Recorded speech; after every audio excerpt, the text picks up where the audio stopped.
cannulator, ang gagawin po ninyo, kailangan mag-position po kayo or pupwesto muna po kayo sa pinaka-shoulder blade ng pasyente. Bakit? Dahil dito po malapit yung center of the chest ng pasyente natin. Okay? Next, ang ilulubot po ninyong tuhod, kailangan po yung tuhod na malayo muna sa ulo ng pasyente ninyo. Bakit? Kasi kung yung malapit, lumuhod po kayo, may biglang tumulak sa inyo, baka tamaan niyo po yung mukha ng pasyente. Kaya better po yung munang tuhod na malayo. Sa pag nakaluhod na po yung malayong tuhod, yung kabila. Okay? Bali, nakaluhod ka na. Pag nakaluhod na po kayo ngayon, you need to check for the responsiveness of the patient. How will you go to check for responsiveness? You will going to tap the shoulder of the patient twice. So, paano po yan? I-tap nyo lang twice. Hey, sir, you okay? Isa pa. Hey, sir, you okay? You declare, pwede mo nang sabihin nun, the patient is unresponsive. O kaya sa Tagalog, sabihin mo, ang pasyente po ay walang malay. Kaya Kapampangan, yung pasyente po ay malay. Okay? Kapag walang malay ang pasyente or unresponsive, you need to call for an ambulance. Please call for an ambulance and report, get an AED and report back to me as I check on the victim. So, sa Tagalog, maaari po ba kayong tumawag ng ambulansya at magdala ng AED at bumalik sa akin habang tinitignan ko ang pasyente? So, paano niyo po i-check ang pulse and breathing ng pasyente, ang RABC niya? Chapon position. And then, yung daliri po ninyo, ilagay niyo sa leeg to check for the pulse of the patient sa carotid pulse. And then, you check 1001, 1002, 1003, 1004, 1005, 1006, 1007, 1008, 1009, 1010. Pwede po yung ganon, pero pwede rin po yung pandemic approach. Paano po yung sa pandemic? Kahit hindi nyo po ilapit yung ulo ninyo, titignan nyo lang po yung rise and fall of the chest ng pasyente. So, ganyan siya. 1001, 1002, 1003, 1004, 1005, 1006, 1007, 1008, 1009, 1010. After that, we declare the patient has no pulse and not breathing. Sa Tagalog, ang pasyente po ay walang pulso at hindi humihinga. So, you will start performing CPR now. So, paano po kayo mag-CPR? Heel of one hand, ibig sabihin, heel. Ito po yun.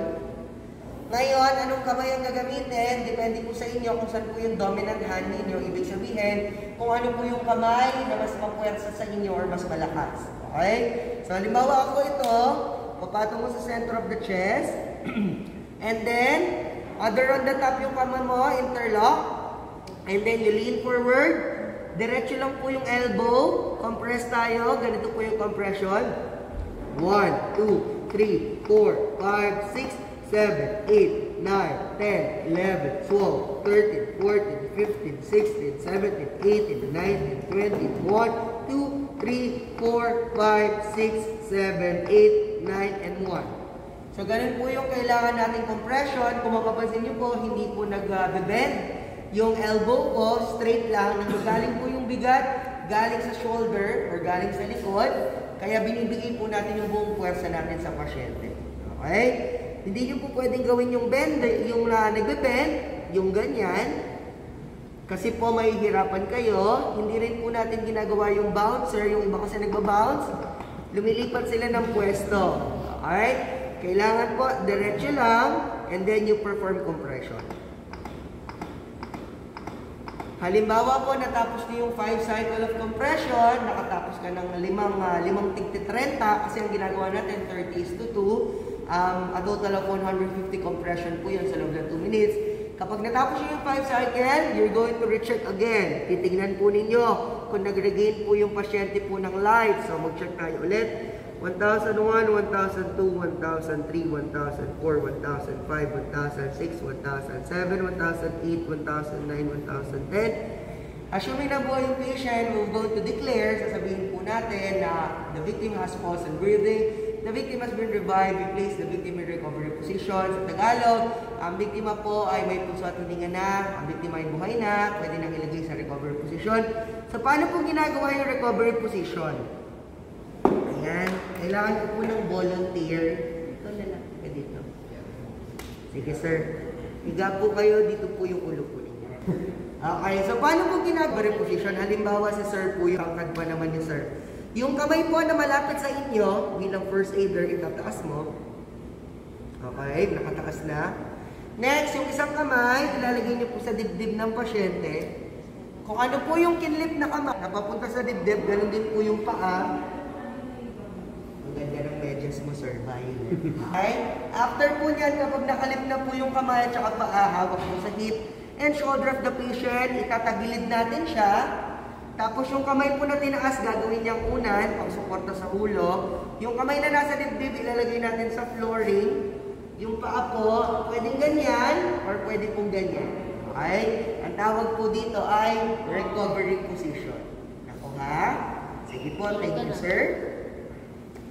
Alright, i-demo na po natin siya ng buo. Pwede nyo na pong ulitin yung record ninyo. Sa lower left abdomen, kaya makikita nyo po, ilalagay mamaya yan dito at saka dito. Okay? So mag-start na tayo. Yan muna ako. Okay? So let's start. Lights, camera, action. The scene is safe. I am Chi Santos, a trained first aider. Can I help? Yes. Hey sir, you okay? Hey sir, you okay? The victim is unresponsive. Please call for an ambulance and get an AED and report back to me as I check on the victim.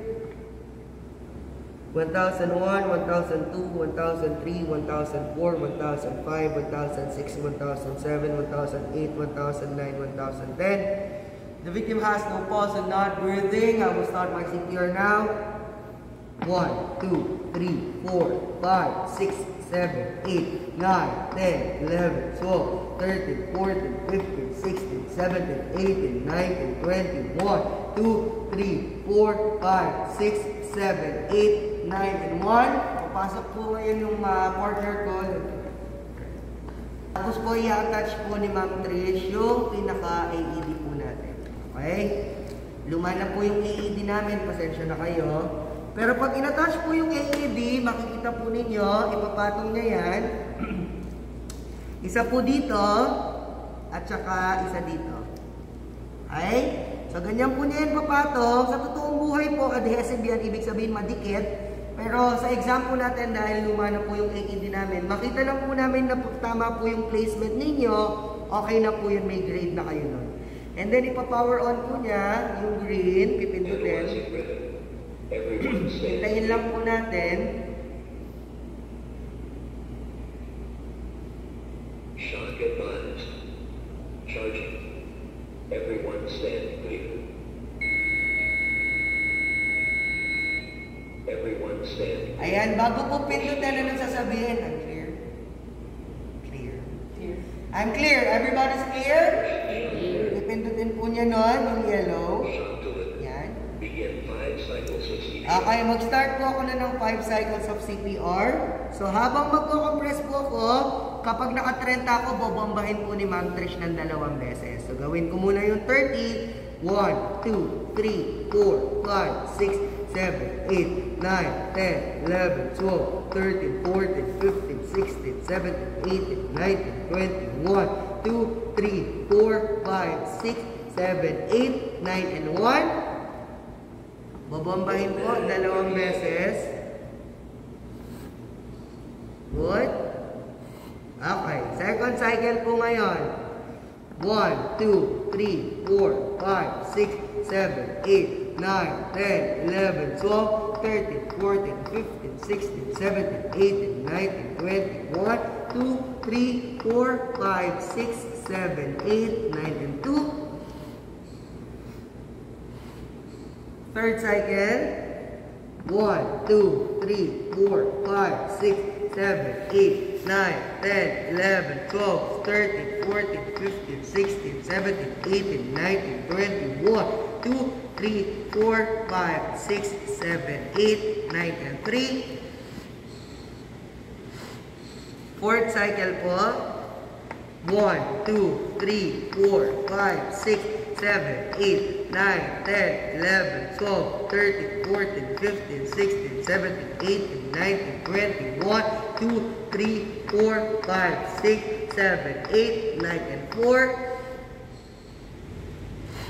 Last cycle. 1, 2, 3, 4, 5, 6, 7, 8, 9, 10, 11, 12, 13, 14, 15, 16, 17, 18, 19, 20, 1, 2, 3, 4, 5, 6, 7, 8, 9, and 5. Okay, kapag naka 5 cycle po, you're going to check for the pulse.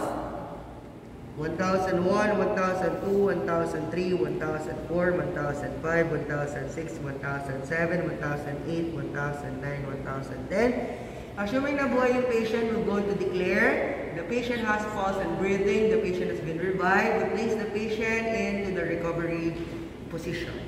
So, cut. Okay po, stop nyo na. So, sa pagbibigay po ng ventilation, mapansin niyo po kanina si Ma'am Trish, ay nakapatong lang po yung kamay niya. Wala naman pong problema yon if you want to remove your hand. No? Halimbawa, nakabomba ka 2 beses, bumuga ka.